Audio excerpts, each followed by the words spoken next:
our channel where we explore the fascinating world of sports performance and we talk about the things that nobody wants to talk about. And today we want to look at an issue that has fascinated sports performers, athletes and players and fans for centuries.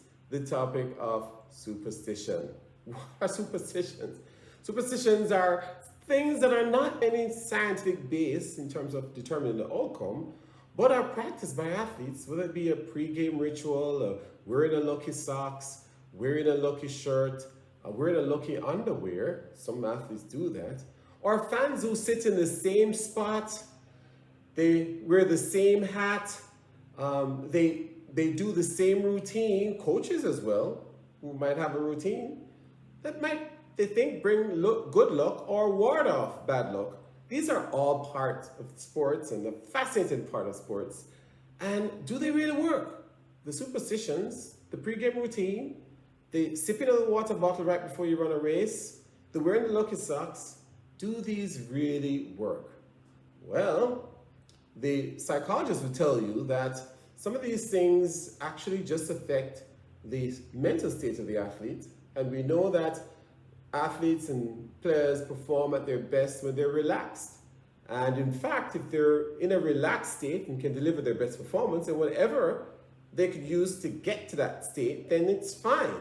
And so, yeah, well, there's not necessarily a direct scientific link between the wearing the lucky socks and the outcome of the game. But if I'm in the right frame of mind and believe that, the confidence that I have, knowing that the lucky socks is going to bring me luck, and I deliver my best performance, then did it work or did it not?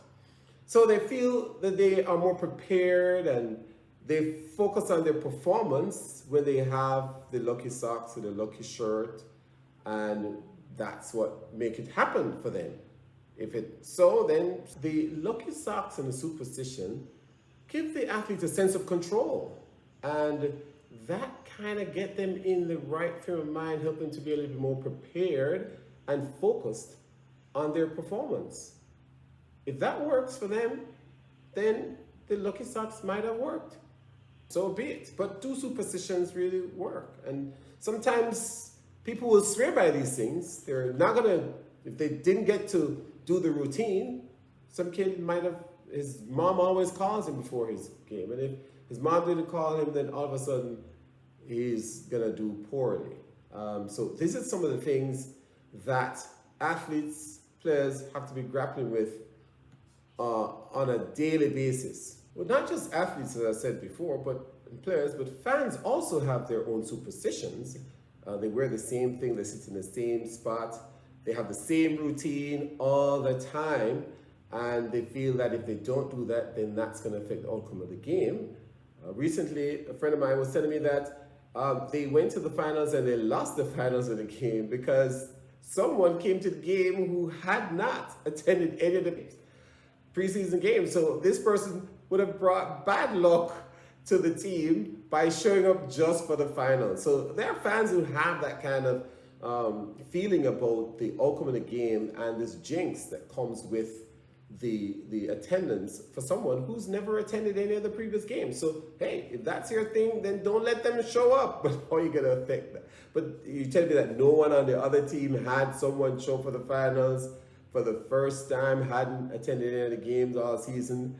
But those are things that fans have to grapple with. Coaches as well might have their own little superstitions about the game and the outcome of the game.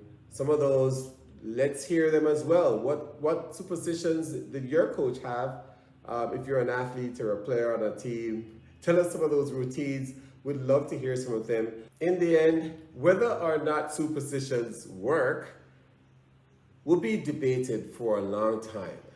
But one thing we do know is that it's a very fascinating part of sports culture that will remain with us for a very long time, affecting fans and players alike.